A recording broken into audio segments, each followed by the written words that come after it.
Monica, when I'm standing back in the narthex at the end of the service, you almost always come back and have an encouraging word for me.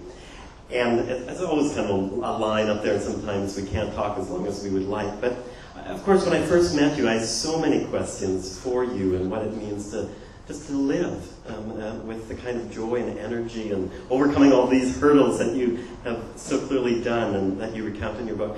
But what are some of the questions that people might want to know when they talk with you?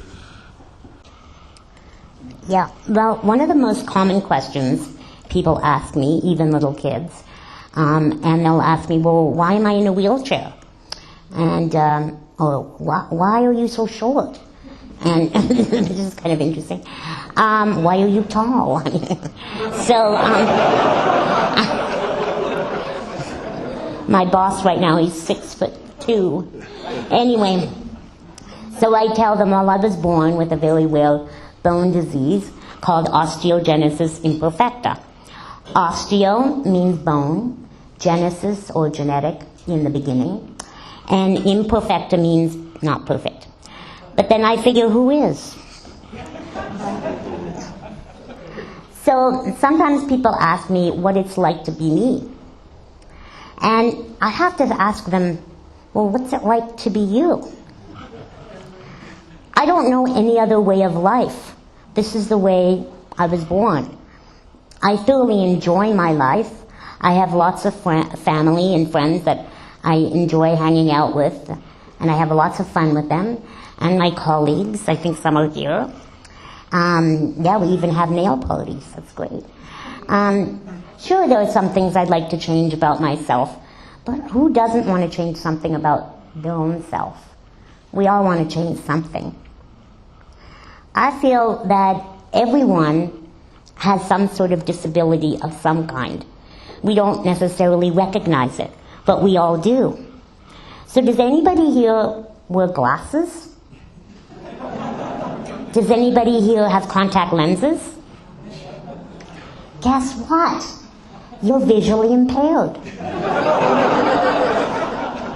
If I take away those glasses, would you be able to drive? Would you be able to read? Would you be able to cross the street without getting hit by a car? Mind you, that happened to me, and I do have glasses. But that's a whole other story. You can read about that. So, I'm just living my life in my hot rod chair. I'm going about my business and living a very normal life, really. In my humble opinion, having a disability is a state of mind, not a state of being.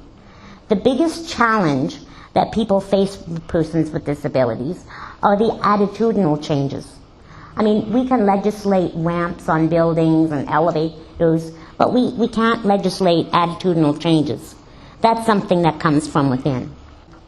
I don't understand why there's so many people that make assumptions about people with disabilities. I consider myself a part-time person with a disability, not a full-time.